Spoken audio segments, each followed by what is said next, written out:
Whether you're going straight or turning, dialing in proper caster and camber is very important to vehicle performance. Today I'm going to show you a nice handy tool that allows you to dial in caster and camber on your own from Specialty Products Company.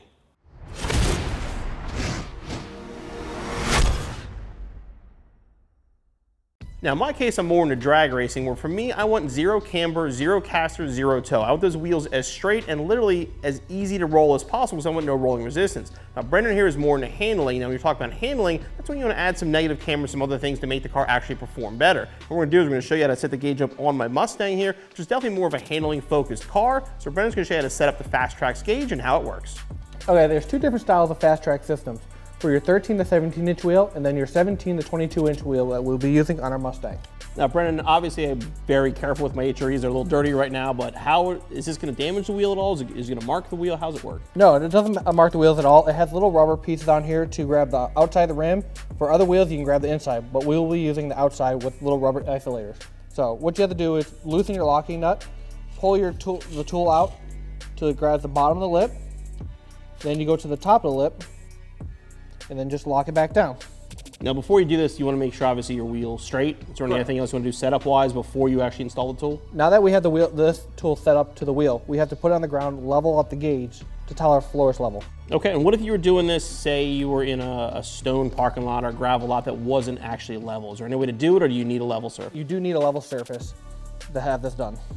Before we can do the measurements, we have to level out our gauge to the floor. To start off with, we have to loosen this locking tool, and then we have to get our bubble to the 0 mark. All you do is you just lift it up a little bit, and then you just lock down the locking screw. Now you're ready to measure. For more professional shops, we would like to have like turn plates and a nice setup for a rack to do all the alignment. But for your regular garage shop, this will be fine. What I like to do is put a little grease or some WD-40 under the wheel so it helps slide it when we do caster. To start off with camber, all you do is you slide your tool back under your lip of your wheel to the top, and now you can check your camber, which we have right now is 1 degree of camber on this front wheel.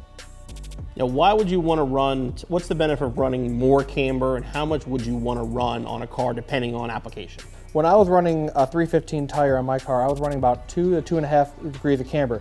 But you don't want to run too much, because if you run too much, you're wearing on only the edge of the tire. When race tires are expensive. You want to keep the camber in the full platform of the tire, or you're going to wear the tire poorly. Okay, so basically the goal is to run enough negative camber for function, but not too much that you start uneven wearing really, really expensive race tires. Correctly. Now how about the rear? Is the same kind of concept in the rear? I know with a solid axle, you don't really have that adjustment. Correct. On the solid axle, there is no adjustments. On the rear, it depends on your setup of how low your car is, but for more, I like to go with like 2 degrees on for full race setup. So on like an IRS car like this, there is still a benefit of adjusting camber and caster, not only in the rear, but adjusting camber in the back as well. Correct. Yeah, you got the camber and then your toe on the back too. Perfect. All right, Bill, we're gonna now do caster. If you could turn the wheel for me to 15 degrees, I'll tell you when to stop. Okay. Left turn? Yep. Now that we're at 15 degrees to the left, what you're going to do is you're going to re-level your gauge to 0 so that when you turn it to full right at 15 degrees, you'll get your measurement of caster. First you do is you take out your locking screw, loosen your locking jam nut, level your gauge to 0.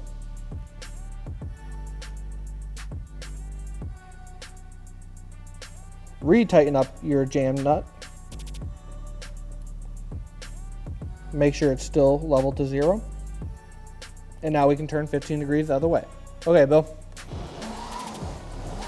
Now that we've turned the wheel the other direction, now you can see we have negative 3 degrees of caster on our car. Brendan, thanks for showing us the operation of the FasTrax. I mean, honestly, I knew how to measure a caster camber. I've seen it on like a wheel rack, but never something simple like this actually makes it a lot easier to do. It's a nice little tool. It's easy to install. It's quick to do, and you can do it anywhere in your garage. Now, something like this, it's like if you're going to the track or whatever kind of adjustments you want to make, it's easy to make the adjustments as long as you have the proper caster camber adjustment plates or some sort of a camber bolt or something like that. But you can make the adjustments, check your camber and caster, and be back on the road in no time.